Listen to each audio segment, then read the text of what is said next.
I've actually been thinking a lot about just with regards to myself. This is for me, but just separation. And, it's the source where the power really works in our life. We can have a knowledge of God, but it's that conformity, like you talked about, that conformity to the world and that mixture that the Lord is constantly trying to bring out of our life so that he can present, that we can become without spot and wrinkle. And I actually listened to a sermon, and he was talking about, it was convicting because he talked about a place where they'd been fighting for 10 years and everything that the enemies had tried to do to win, to get the victory here. For 10 years, this island had been able to withstand the enemy, and then they finally came up with a plan. They said, what we're going to do is we're going to stop fighting. We're going to build this Trojan horse, and we'll leave it outside the gate. And then they had soldiers inside this horse. And so these people that lived there, they were so tired of fighting that when they woke up the next day, they saw this gift that they rejoiced, and they thought, wow,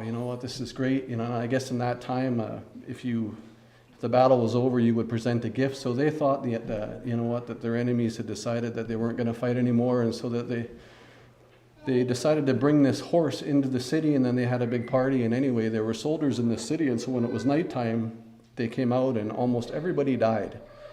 And that was how the enemy was able to get the victory. And he talked about when the Pentecostal revival in America, when it was starting, the latter rain movement, he said there was such a separation between them and there was such hostility. If you were a Pentecostal, you couldn't buy property, you couldn't find a place, you couldn't get a job. They would stick you out on some field, but God was definitely with that group of people, and there was definitely a revival there. And he talked about that separation from the world. And I just want to read from Hebrews chapter 13. We'll start in verse 8. I have to be careful because we get born again and the Lord does something in our life, but it's that mixture. And this is for me, this isn't for anybody else, but I look at my life and I think about, what separates me or what makes me different than anybody else. There's lots of people that are not born again, that don't smoke cigarettes, that don't drink, that don't swear, that don't look at things that they shouldn't do. So how am I different from any of them? How can I say that, what I have is, how am I different than this guy? And I can look at my life and I can see, he's brought me out of such darkness. It's amazing where he's brought me.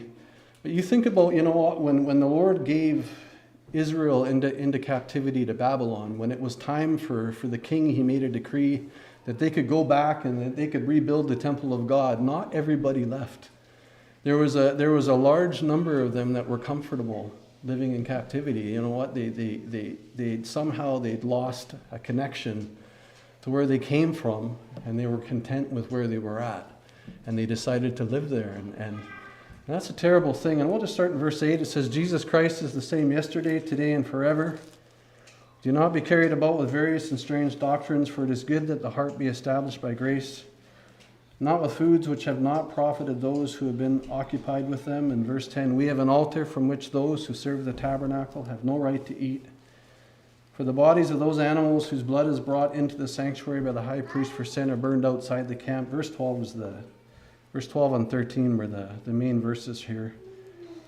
Jesus also, that he might sanctify or separate a people with his own blood, he suffered outside the gate. Therefore let us go forth to him outside the camp, bearing his reproach. For here we have no continuing city, but we seek the one to come. If my hope or the things that I'm living for, the line can get kind of muddy at times, because we have jobs and we have responsibilities, we have things that we do, and 99.9% of them or even greater they're not sinful. But if it occupies too much of my heart, when I get home and I just want to, I want to just do my own thing, and it's not wrong. But then I find that it causes, it just brings a weakness, or it doesn't build me up in the spirit. And I was driving to work one day, and I was asking the Lord on the way to work. I live very close to work, and I was like, Lord, do you have a verse for me? Do you have a word, something to meditate on me? And the thought came to me, well, what Jesus said to Peter, in the garden, he said, watch and pray, lest you enter into temptation, for the spirit is willing, but the flesh is weak. And I thought about that. There was a willingness in Peter's spirit to do the right thing, but his flesh was weak. And I thought about what was the weakness that the Lord pointed out in Peter specifically there. It was that he wasn't able to stay awake, that he wasn't able to be alert. You know what? He wasn't able, you know what? He wasn't on guard for what was coming. Jesus knew what was coming. You know what? He was ready. You know what? And he'd prepared himself because he knew what was coming. But Peter wasn't able to, he wasn't ready for what came. And we know what happened there. You know what? He denied the Lord. Because in the moment he was ready to fight, but he wasn't able to lay his life down, and he ended up denying the Lord. You know, and I thought about that in my own life. You know, what is the weakness in my life? It's because, you know what, and I have to look at myself, and I'm like, Lord, you know what, if I'm not alert spiritually, and I'm not willing to put in, you know what, to sow to the Spirit, then it brings a weakness in my life, and it brings a lack of power in my life. And I don't want that. And the Lord has been definitely speaking to me about this. And hopefully this is an encouragement for you guys.